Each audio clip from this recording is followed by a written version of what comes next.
Hello everyone, I'm Dr. Gwen Chietta, and welcome to this edition of Workforce Voices. Today we are talking with William Neal. He is with the Arapahoe Douglas WIB, and he's going to share a fresh perspective on what it's like to be an emerging professional in the workforce field. Welcome, William. Thank you. So tell us a little bit, what is it like? I mean, you're not 16, but you're not on the way to retirement. You're an emerging, budding professional in this field. Tell us a little bit, what is that like? There's a lot of different things going on, lots of changes and lots of moving parts to keep your eyes on. Constantly watching Washington to see what's happening and what's changing there, and watching where our customers are having their most difficult times and issues, and figuring out the best ways, the best resources to provide to them to get them where they really want to go. Coming into this field, what are some of the most important knowledge skills that you need to be successful in today's workforce field? Well, it's a bit of a cliche, but communication, I think, is probably the number one. The problem with job search and career development is that it's kind of like high fashion.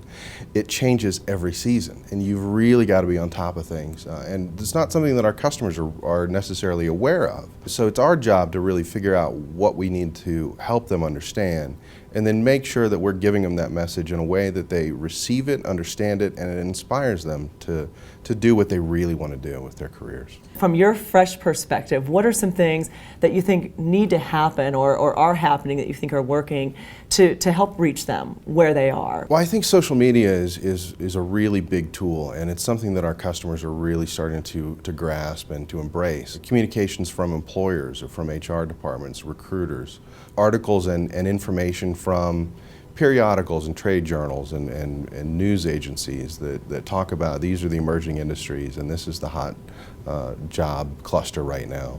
I think that's the big thing. So really embracing that social media, and it is sort of we're in a transition, right? Not everybody is there, but you're saying from your perspective, that's really where we need to go and be able to deliver that information though in a way, because it can become overwhelming. So you've got to distill it down. It's very overwhelming and it's very frightening. For years and years and years, we've been told to guard our personal lives and keep it out of the public eye. And social media is sort of the exact opposite. You're really trying to put yourself out there so that you can be found and be seen. And it's a major shift in the way we conduct our lives. It's powerful and it's dangerous. It can also be very valuable as well if it's used right. From your perspective and the work that you do, and being a little bit newer in this field, what do you find most rewarding? That's a really good question, and here's what I've really kind of learned, honestly, in just the last year or so. I've stopped asking customers what they want to do. I don't ask them what their next step is. I ask them what their dream job is. And I have to ask it 3 or 4 or 5 times because they're not focused on down the road. They're focused on today and tomorrow and not next year or 5 years. So if I can really help them identify what that dream job is and what that career path looks like, we can map it out.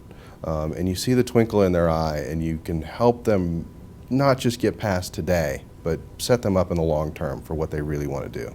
When you're unemployed or you're underemployed, that's your opportunity to take a left turn or a right turn or an exit and do something completely different. And so that's really my focus, and my focus with anybody that I talk to is work with those customers on what that career dream is and help them map that out today. Yeah, it's hard when the money isn't coming in and you have to pay your mortgage. You're thinking about, I need a job, I need money, but you help them. That's one of the values. Step back and really look at the big picture and what's going to work for the long term. Right, and you can do both at the same time. If you need a survival job or a job that's going to get you rolling, but you really want to be in the healthcare field, there's nothing that says you can't get a survival job at the hospital or with a doctor's office as a receptionist, and start working in your career there. And what would you say, how can NAWDP, from your perspective, how are they helping young professionals get to where they want to go in their career?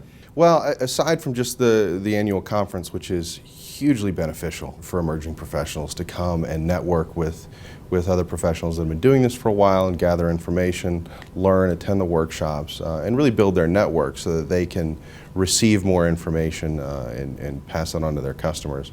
The communications that we get from Bridget and the other people in Washington, D.C. about what's going on Capitol Hill is extremely valuable to us.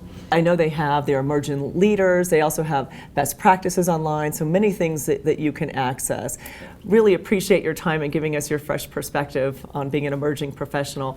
And thank you for joining us for another edition of Workforce Voices.